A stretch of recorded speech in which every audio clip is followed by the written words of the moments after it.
The most fascinating artists are the ones that require a sort of explanation. You can't just tell someone, hey, go listen to The Residents or Laurie Anderson.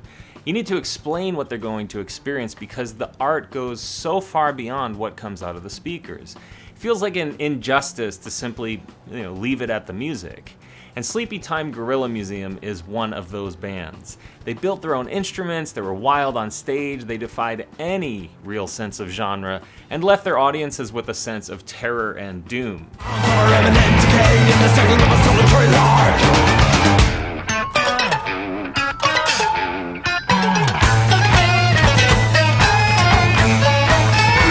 Now, there's some great live footage of them on YouTube that I'd encourage you to start with if they're new to you. Musically, I'd liken them to the unpredictability of Mr. Bungle, the raucousness of Primus, the chamber orchestra feel and textures of Henry Cow, and the storytelling and theatrics of The Residents. And of course, they're entirely their own thing, making no effort to sound like anyone but themselves. Now, Sleepytime actively performed and released music between 1999 and 2011. Unfortunately, I never got to see them live, and I wasn't really aware of them until after I started this channel in 2014. However, they're reuniting to complete some old projects and release new material, and I was lucky enough to have the opportunity to conduct the first SGM interview in 13 years with Nils and Carla. So, let's jump in.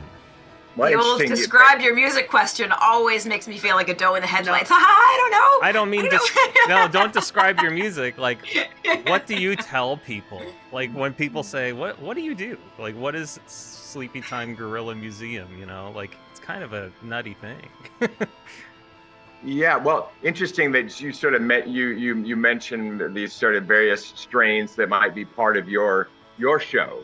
Yeah. And certainly that is part of the formation of what we put together years ago, was coming at it with the idea that we had these various diverse interests, for all of us being in, having a shared interest in both rock music and some other musics, being, partly coming from the sort of being fans of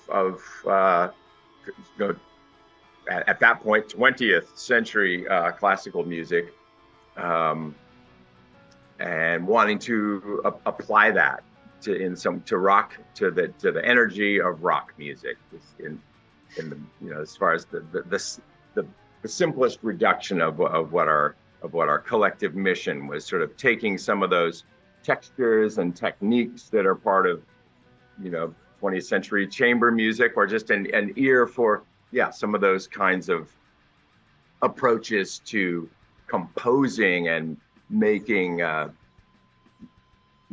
stuff that could be focused on detailed compositional moments, but also leave a lot of room for sonic textural development. And there were those elements that were going on both in some of the 20th century classical stuff, but also in experimental music, noise music that was more based on timbre and texture than it was on linear horizontal composition. I think for the most part, I know from my natural sort of skills for a lot of us was coming from this point of view of like, let's plan it out. And we rehearsed incessantly, and stuff would often be scored, at least partially, and we would spend a lot of time on that. But then as fans, we were all really fans of music that was very uncomposed and really just wallowing around in sound itself. And so, so agreeing that, like, I naturally do this, but I want to do that. Really, I want to be able to bring that to the show. And so, so all those elements, sort of the sonic, textural stuff, which was going on in all different kinds of genres, the compositional stuff, and then just rock of various kinds, and the sort of the physical, visceral impact of rock. And then theater also would be a fourth stream in what we were sort of bringing to it. A strong interest in breaking open the idea of the show is going to be music from start to finish, and the audience will be here and we'll be here, and let's have one of us be here, but one of us might come in from over there, or we might be this, or part of the show is just going to be talking, or so to really break open that idea of what is the show going to be.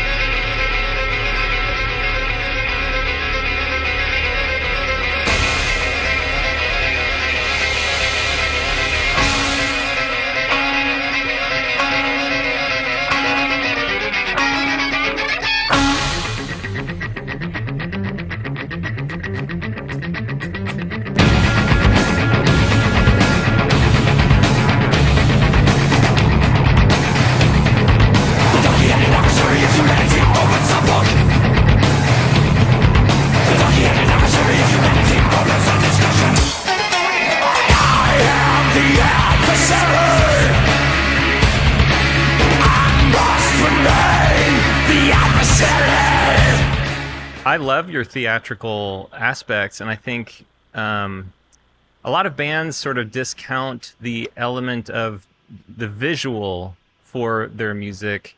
And one thing I love about the Residents so much is they are who they are, whether it's writing a book or making a music video or performing on stage or releasing an album, whatever it is. It's an experience, and I feel like Sleepytime is a musical experience. It's not so much like a performing act or a band or something like that. It's something that you go and you envelop yourself with it, Yeah, Nils, when you talk about the kind of the founding building blocks, I'm remembering a particular night where I think the first little glimmers of recognition happened at the Independent, when you had an Idiot Flesh show, and I had made friends with a dear friend of ours, Lisa Faye, who was playing in a band called Mud Women, and which was a great kind of feminist, kind of lesbian feminist East Bay. Really fabulous band, and they had invited me to sit in with them that night, and I had come fairly freshly from graduating from Oberlin Conservatory, where like my passion for 20th century music totally took off, and I was doing as much like George Crumb and Ligeti and Stravinsky and Bartok as I could, and like Arvo Pärt as I could possibly wrap my hands and head and heart around. And then I came to the Bay Area and was like, I'm not doing classical music. It's not where it's not. I need a break. I need to not be playing weddings and certainly not headed towards orchestra playing. It's never where I'm going to go. So I got a bartending job, and that's where I met Lisa Faye, who has passed away about 11 years ago, I think. And I think there was a moment in both directions of kind of musical recognition. What I missed most about my like rigorous school, conservatory experience was just mind melding with a string quartet around like Bartok Fourth, which is just so rockin' and so visceral and so like full of detail and nuance and textures and extended techniques, and like to play that stuff well, you have to literally mind meld with the people in the room. You have to fight with them, and you have to agree with them. You have to change your idea. You have to just the process. The music is one thing, and that's amazing, but the process of getting to the music is like a whole other thing. And I was doing a lot of improvisation with a lot of kind of the great Bay Area improvised music scene. But what I missed was the rigorousness of that, where and the visceral kind of unity of that music. And so here I was I was just playing this gig, and Idiot Flesh, the kind of precursor to Sleepytime Gorilla Museum that Nils and Dan were both in, with Gene Jun and Wes Anderson. That band played, and I was floored. I think it was the Independent. Yeah, it was. I remember. Yes, I remember what. Yes, it was called something else. yeah, it was what became the Independent later. Anyway, yes, I Yeah, remember I the remember that backstage. space. Hmm. Yep. And I remember seeing you guys in like blow up costumes and craziness and all the madness, but also the music was so, it's like, that's my Bartok fourth. That's like, that's all the things that I miss. That's like and so I think that was kind of my introduction to you guys. And like, it took a while to kind of come to actually doing various storylines had to unfold to make Sleepy Right. Time come out of that. Right. Be a charming hostess. Be a charming hostess. Yeah, and I Yeah. remember, Nils, you telling a story of that same night, kind of hearing me warm up in the back room, and I was just messing around. But I think I was messing around in my own weird, like, improvised way, and you were like, "Who? That's what's that? What's she doing?" She's playing with the Mud Women. Like, what's going on? Yeah. No, I remember totally, like, just fanning out about, Bartok, yeah. And it's like, okay, who is this lady? Yeah. Getting ready to do something. Yeah. Wait, hold on. Just to keep on talking about him, I just gotta show you. Here he is. Oh yes. A signed portrait of Bela Bartok. Ah man, signed by Bela himself. Signed by Bela himself. Dang. I think it's from my great aunt who's right above him over there was a professional Hungarian violinist, and she must have crossed paths with him at some point. Oh, that's pretty cool. Man. Wow.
All right, so you guys, you toured for a while, several years. You made a few albums, and then things stopped. And now we're in 2023. So, what happened in between and recently, that's leading to a reunion? And is this kind of like a reunion like a lot of bands are doing, going through and playing their old repertoire? Or is this like something that is going to lead to brand new Sleepy Time efforts? Well, it already already has. We were, in terms of the newness, the album that we are finishing that was started back then is containing new songs that are written now. And our sort of long hiatus was not, it was sort of circumstantial, life circumstantial more than anything to do with sort of antipathy of any kind. We remained friends and reunited in various ways over these past dozen years. It is something that I always sort of thought would, at some point we have this unfinished business involving an album and a film, and so it's fantastic to have it finally be being realized. And then it falls asleep with its face in its hand. It likes to be touched. We're told.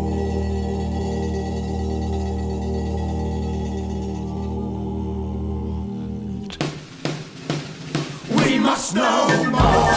We must know more. We must know more. We must know more. Yeah, this film sounds pretty fascinating. Could you tell more about it?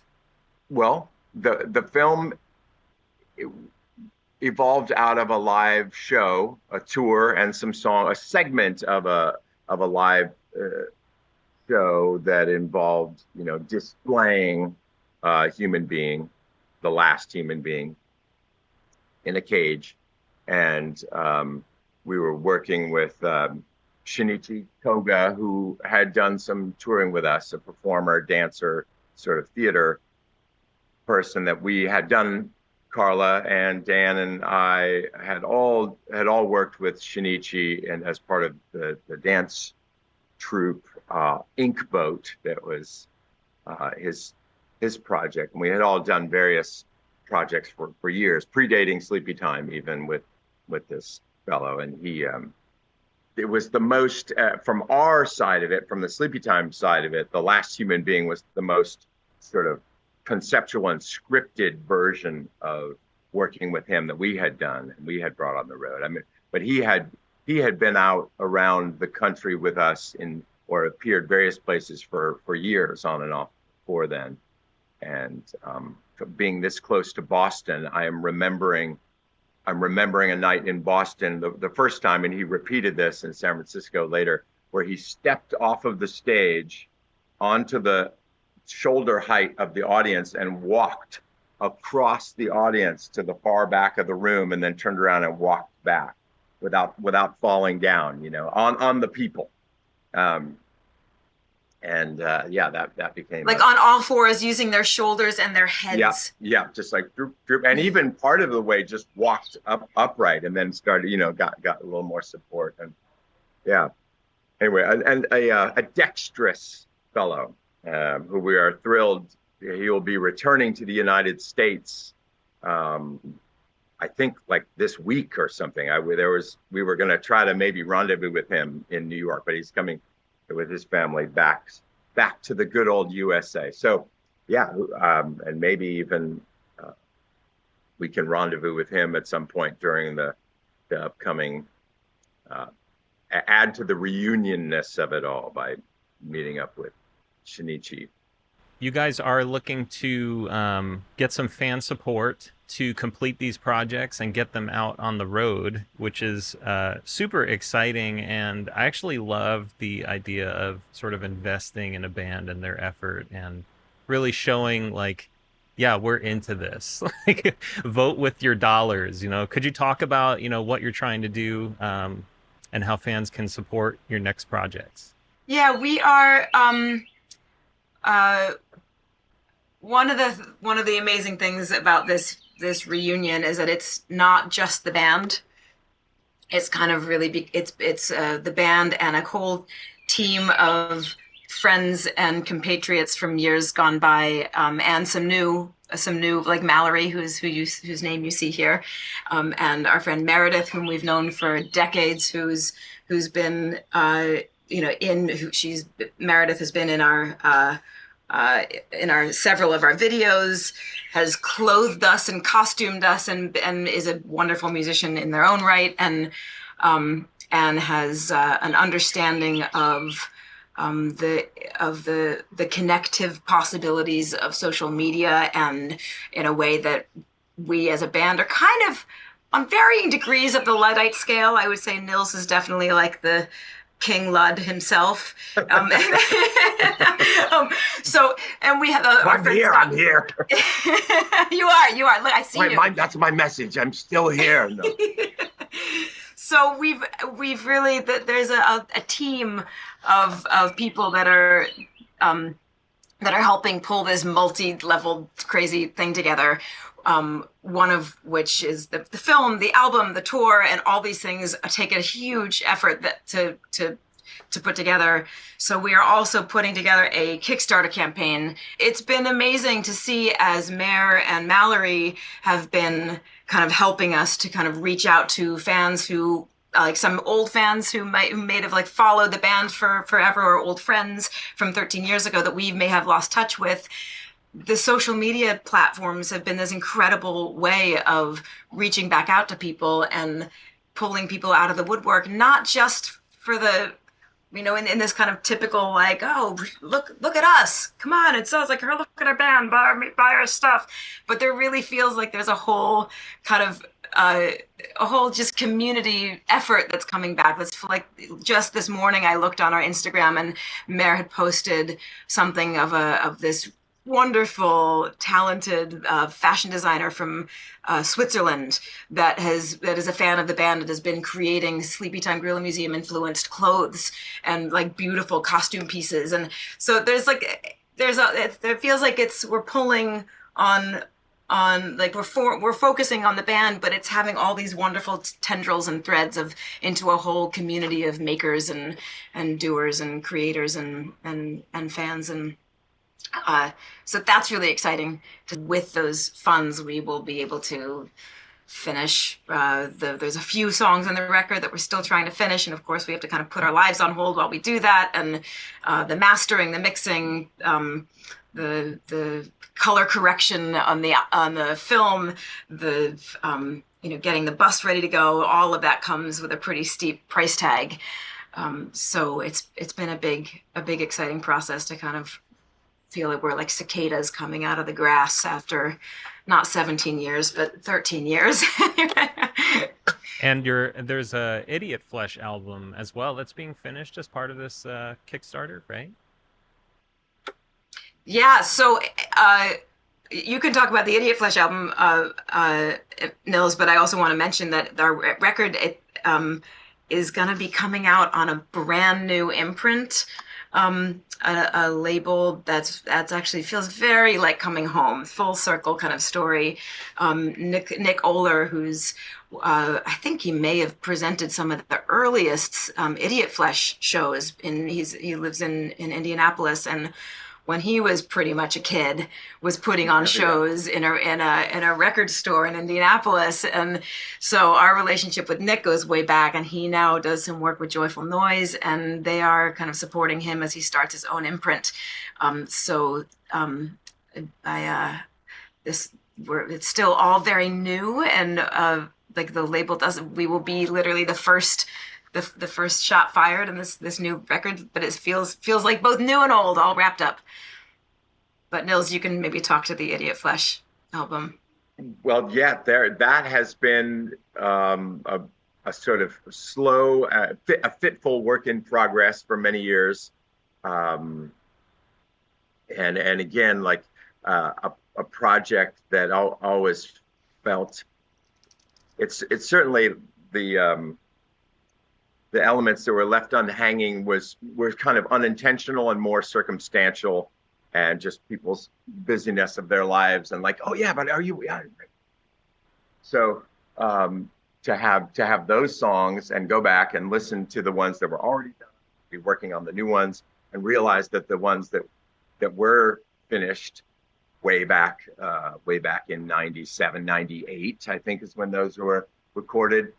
We pulled them up in the studio a while back, and sat back with our critical ears on, and like, and Dan being the producer and knowing how much he had learned about production since then and how out of control it might be. But we were actually really pretty thrilled about the sound. Like it maybe a little tame, like it might blow up some speakers, like the low end, but it had a little bit of that feeling. But man, it was exciting, and then so to sort of mix that with so there's some things were absolutely finished back then, but just never really released, and then some other things that we were putting lead vocals onto a tune that was jacked way back then, and so I think there's just really one more to go.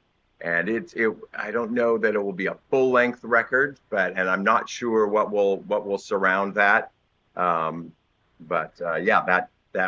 be great to get that material out there too, because there is certainly continuity, especially with that was being the last of Idiot Flesh, in terms of the composition. The writing was already definitely shared some ground with what became then Sleepytime, and in fact was happening at the same time. the finishing of that, the beginning of Sleepytime, it was all kind of happening around the same time. So it's, yeah. And even some, some of the homemade instruments were carried over from there. And yeah, it feels like part of the story for people that have followed that story. It'll be like, aha, here's a piece of that that puzzle, how we get from, the nothing show to fancy to grand opening and closing. So far into night you have strayed. Say his name. Welcome the child.